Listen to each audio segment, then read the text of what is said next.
Kamusta po kayo? Magandang gabi sa ating lahat. Muli pong nagbabalik ang inyong lingkod at ngayon magbabahagi tayo muli ng video rito sa kabila na kakaroon na ng mga troll at haters itong ating channel. Kasi merong ditong na nagko-comment na isang fake news daw itong ibinabahagi natin. Mula po ito sa channel ni Bojack TV na kung saan ay walang iba ako ditong si Maharlika at nais ko lang ibahagi rin dito sa ating channel para mas lalo pong maraming makakapanood ng video na ito.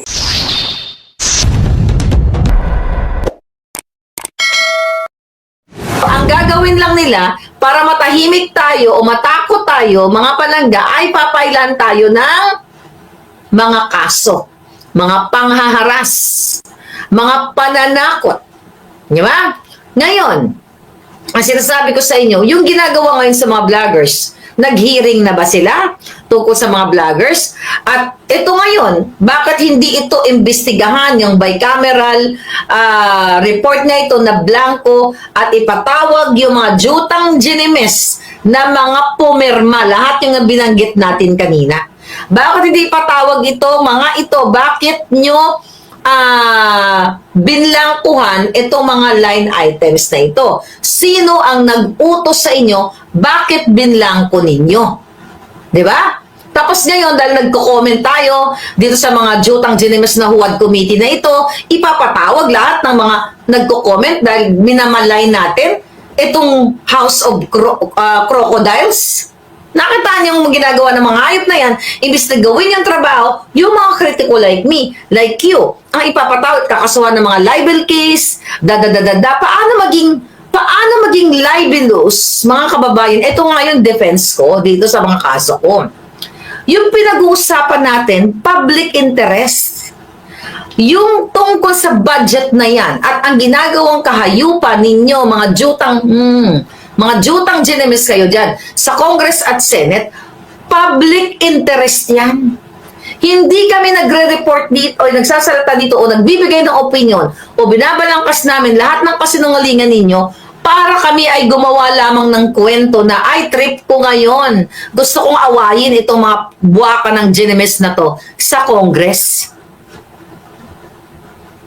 Hindi kami nag-invento ng kwento. Kayo ang gumagawa ng inyong kasiraan. Kami lamang bilang mga taxpayers, okay? Kami mga remittance, mga nagre-remit, mga OFW o migrants, di ba? O immigrant from all over the world, parte kami ng nilalamon nyo at nilanakaw nyong pera galing sa kaban ng bayan. Tapos na-libel nyo kami o haharasin ninyo.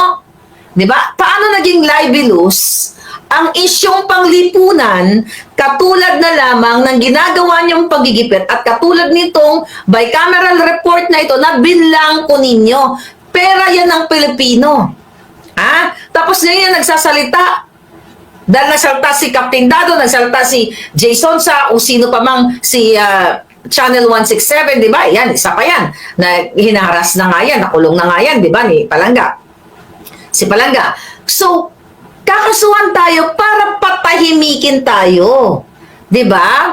Ito yung sinasabi natin, mga palangga, na lahat ng mga kritiko, whether ikaw ay politiko or ordinaryong vlogger lang, ay kakasuhan ka. Panahon ni Duterte, walang ganito. Minura niyo si Duterte, nilagyan niyo ng sungay. Lahat, sinunog niyo yung, yung kanilang mga effigy, kung ano-ano pa ang ginawa. Si Duterte ba ay nanggipit ng mga vloggers? Wala. Di ba? Pero itong jutang ginining gobyerno ni Bangag, abalang-abala si Acorda, abalang-abala si Torre sa kakasusog sa mga vloggers. Why?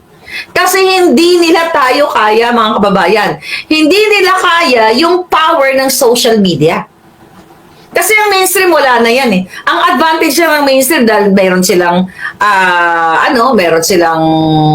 what you call it, may, sa TV sila at sa radyo sila, malayo ang nararating nila. Pero actually, wala na masyadong nakakarinig dyan.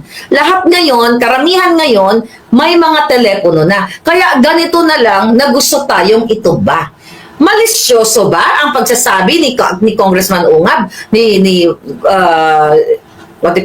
Attorney Vic Rodriguez, ni Pangulong Duterte, na itong blanco sa bicameral report na ito ay dapat reviewin at dapat panagutin yung mga pumirma. Ito, libelous ba yun? Anong mali siya doon? Kaya sila nagsasalita kasi public interest. Concerned sila sa ginagawa ninyo, mga buwaka ng genimes kayo, sa Congress at sa Senate, lahat ng pumirma doon.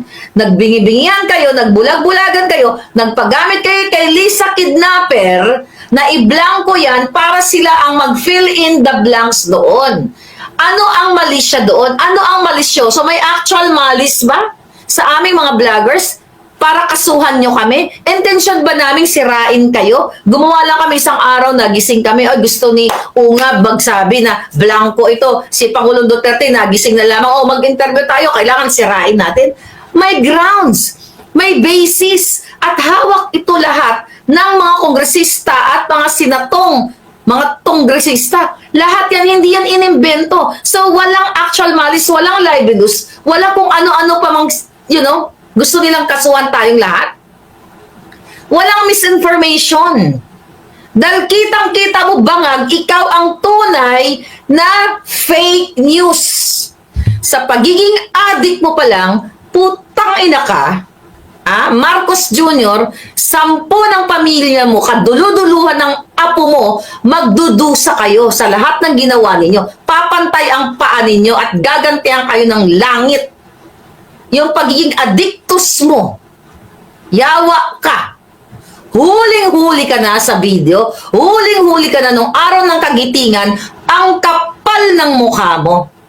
Ngayon, si Sara Duterte, ang Vice President, ayaw niyong tantanan sa 4 na impeachment ng mga kasinungalingan ninyo, tapos sinasabi niyo na si Inday ganito, krung-krung o kung ano. Hinamon kayo na mag-neuro test, mag-psychological test, at pulburon test, at kung ano-ano mga test. Meron bang kumasa sa inyong mga hayop kayo?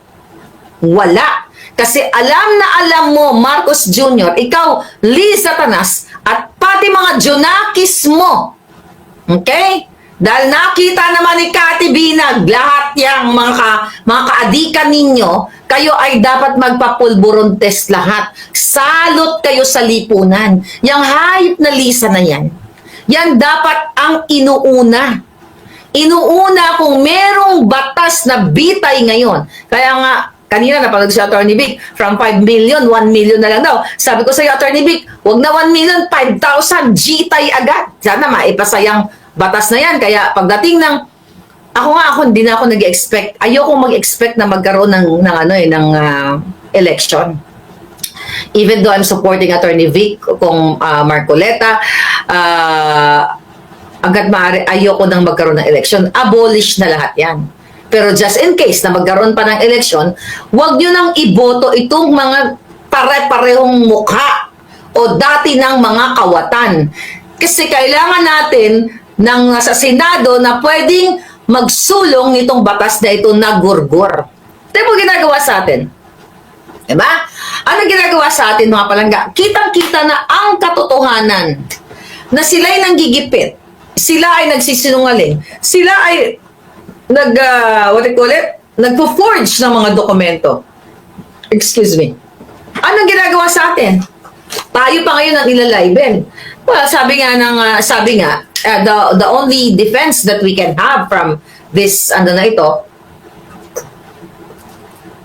pangaras na ito ay what? Katotohanan. Di ba? Katotohanan. Kaya ako, yung mga kaso ko na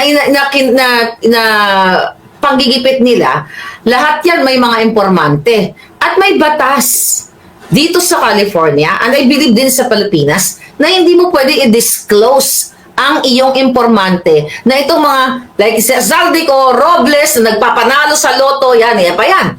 My God, 433 winners hanggang ngayon, hindi na natuloy itong hearing sa kung sino naman ang nanalo. May nanalo na naman. Tapos nakatakip. Sabi, matanda daw, senior. Pero makita mo sa picture, yung kamay, mukhang bata pa. Pinagluloko na kayo ng gobyerno ninyo. Ang tagal ko nang sinasabi sa inyo. Kaya sabi ko sa inyo mga kababayan, kung walang saysay ang pinagsasabi ni Maharlika, bakit aabot pa yung mga yan dito sa Amerika? Kung ito'y walang saysay, brush it off. Naku, wala naman naniniwala kay Maharlika. hayaan nyo na yan siya. Pero gumagastos ang gobyerno ito ng milyon-milyong piso pera ninyo para gipitin ako, mag-hire ng assassin, si Lisa Tanas, si Robles, lahat, si Babes Romualdez, di ba? Para lang ako gurgurin. Anong ibig sabihin nun? Nasasaktan sila kasi na-expose lahat ang demonyohan nila. Yan ang katotohanan. Kaya ang kanilang plano ay gurgurin si Maharlika, kasuhan ng mga vloggers, andyan sila katulad ni what do you call it, ni Agent Morales. Halos lahat tayo. Welcome to the club. Okay, Jason, sa sino ba bang may mga kaso? Lahat tayo, di nyo ba napapansin? Even ang panahon ni Noynoy, grabe kung makamura ang mga dilawan. In fairness, pumatol ba si Noynoy sa mga vloggers? Si Lenny lang pero hindi niya tinuloy.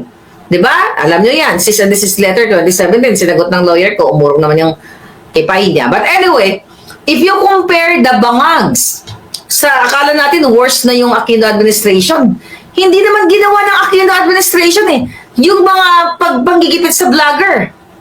'Di ba? Pero ang Bangag administration mismo ang pinuno ng PNP. Ang chairman ng Committee on Appropriations, si Zaldico. Ang general manager ng PCSO, mismo ang kumakaso sa mga kritiko like me and like you. Nung panahon ba ni Noynoy may mga ganong kaso? Isulat nyo yan kung meron. Nung panahon ba ni Duterte, yung mga cabinet secretaries ba niyang binaboy ng mga dilawan, may kumaso ba sa mga sa mga vloggers? Wala. 'Di ba? My God, mga palangga. Okay? So ngayon, kaya ganitong huwag kayong matakot. 'Di ba? Huwag kayong matakot dito sa kanilang mga katarantaduhan na mga libel. Kailangan natin silang labanan dahil matatapos din yung mga yan. Ayun, kung nagustuhan mo itong ibinahagi nating video, paki-share at like na rin. At kung nais mong magpahayag ng iyong komento, reaction o opinion, paki-comment lang sa comment section sa ibaba mismo ng video na ito. Maraming salamat, mabuhay po kayo and God bless po sa inyong lahat.